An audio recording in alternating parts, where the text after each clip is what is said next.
Approximately 28 years ago, more than 28 years ago, I took a 6 pound, 1 ounce baby girl into my hands and looked into her eyes and realized she was perfect.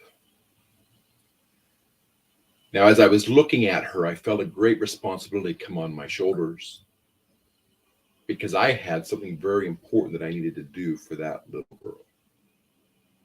Hello, I'm Dr. Brandt Gibson, and I'm the father of 11 children. I now say that I have 15 because 4 married into my family. I consider them my responsibility as well. And this responsibility that I felt for that little tiny baby was to help her be successful in being the best version of herself, to find success in her life, and to be able to step into this world and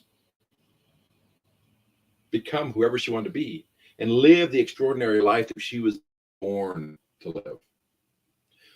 So before I could do that, I needed to help them with a simple mindset process that is taught in Napoleon's Hill, Outwitting the Devil.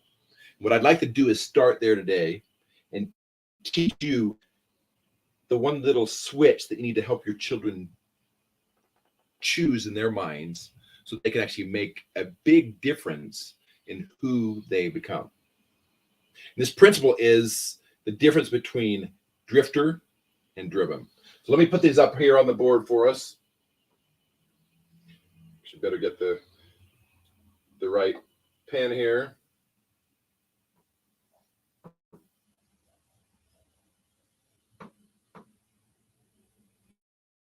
And then the other one, so drifter and driven.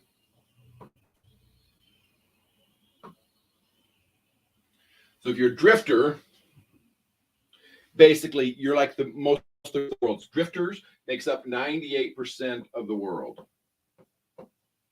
And the driven make up 2% of the world. And there's a big difference between the two. So again, a drifter is going to be someone that actually the world happens to them.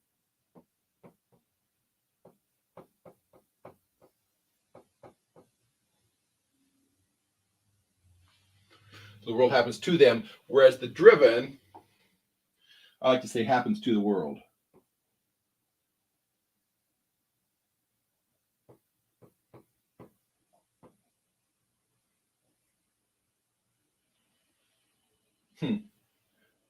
That should be world, not word, but it didn't catch my L.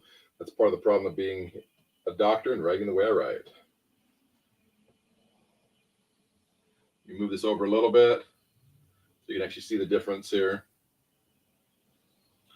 So again, drifters are 98% of the population, driven are 2% of the population. The successful individuals are those that are going to actually be driven.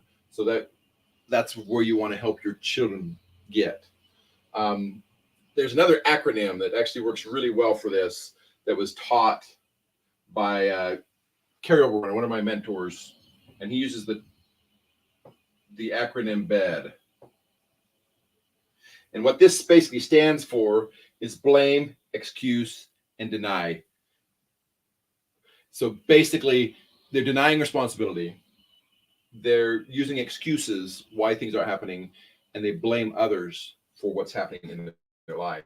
And the alternative over here for the driven is another acronym, OR, like the oar to row a boat.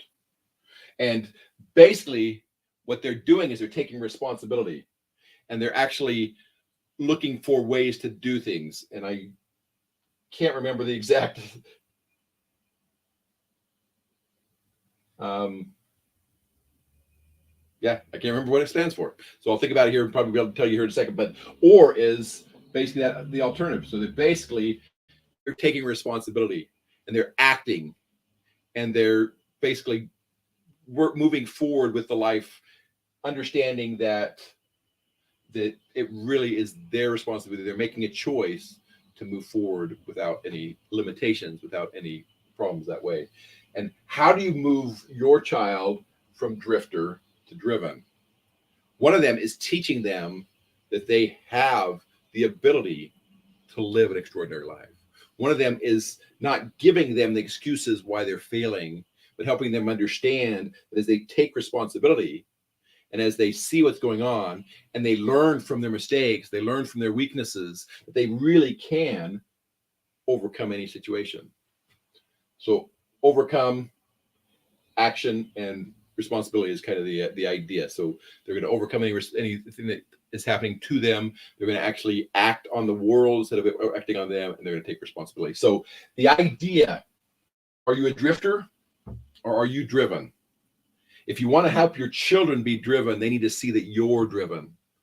If you want to help your children be driven, you need to give them the opportunity to fail just as much as you give them the opportunity to succeed. Failure is the best way to learn how to succeed, because if you learn from these failures, you learn from these things where you don't do quite as well as you want to, you can actually do better.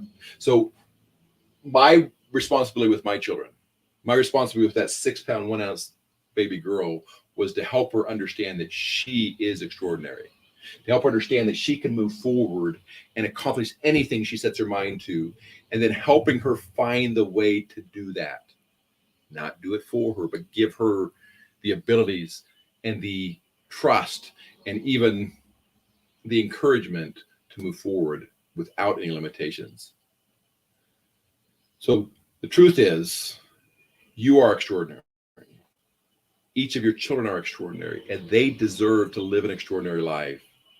First step, or really in this case, a precept, is to become driven. If they're not driven, but are drifters, they will not be able to be successful, because the world will happen to them, and the world doesn't want them to succeed. This is Dr. Brandt Gibson. Remember, you are extraordinary, and you, as well as your family, deserve to live an extraordinary life.